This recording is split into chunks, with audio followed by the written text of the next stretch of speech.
آپ مارنگ بلوچ منظور پشتین ان کے موقف کی حمایت کرتے ہیں؟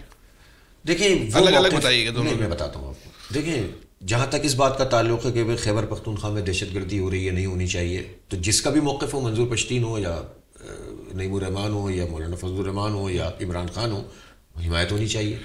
ہمارا اور باقی لوگوں کا فرق ایک ہے، ہم اس سطح پہ نہیں جانا چاہتے جس سے یہ جو حق اور سچ کی بات ہے نا وہ ملک دشمنی کی طرف چلی جائے یا باہر کی قوتوں کو فائدہ اٹھانے کا موقع مل جائے. ہم اس طرف نہیں جانا چاہتے جس میں پختون پنجابیوں کے مقابلے میں آ کر کھڑے ہو جائیں، مہاجر سندھیوں کے مقابلے میں آ کر کھڑے ہو جائیں. ہم قوم پرستی کے بجائے ہم یہ چاہتے ہیں کہ اپنی اپنی قوم کے مسئلے کو بھی اجاگر کر سکتے ہیں، آپ اپنے علاقے کے مسئلے کو اجاگر کر سکتے ہیں، لیکن عوام کے درمیان اتحاد ہو اور جو لوگ آپس میں متحد ہیں وہ ہمیں تقسیم کرتے ہیں ان کے خلاف ہم متحد ہو جائیں. لیکن یہ جو قوم پرستی کی سیاست ہوتی ہے نا یہ لوگوں کو آئسولیٹ کر دیتی ہے، تو جو کمزور عوام ہوتے ہیں وہ مزید کمزور ہو جاتے ہیں.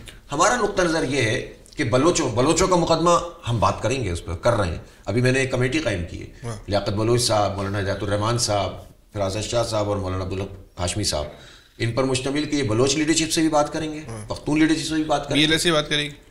نہیں، بی ایل اے کیا ہے؟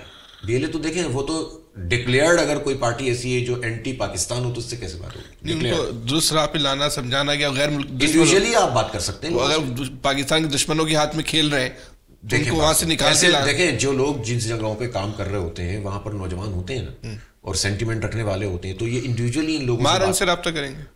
نہیں، مارنگ اگر اس موقف کو اختیار کریں کہ جو پاکستان کے حق کا موقف ہے، پرو پاکستان موقف ہے، تو مارنگ سے بھی بات ہو سکتی ہے.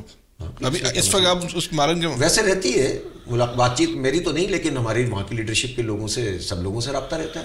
دیکھیں ہم لوگ بھی سماج میں کام کرتے ہیں نا، ہم کوئی آسمان سے تھوڑی آئیں گے. تو ہم یہ چاہتے ہیں کہ اس وقت بلوچ جو بھی لیڈرشپ ہے وہ حل بھی بتا دیں. حل کیا ہے بلوچستان کے مسئلے؟ بلوچستان کو امپاور کرنا ہوگا.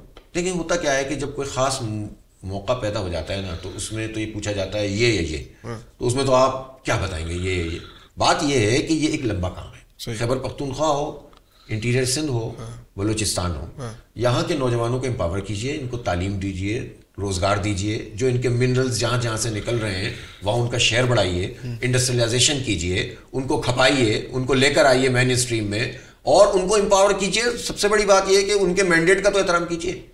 یہ کام کرنا شروع کریں، چیزیں ٹھیک ہو جائیں گی، لیکن اس میں تھوڑا سی محنت بھی لگتی ہے اور اپنے آپ سے دستبردار بھی ہونا پڑتا ہے لوگوں کو.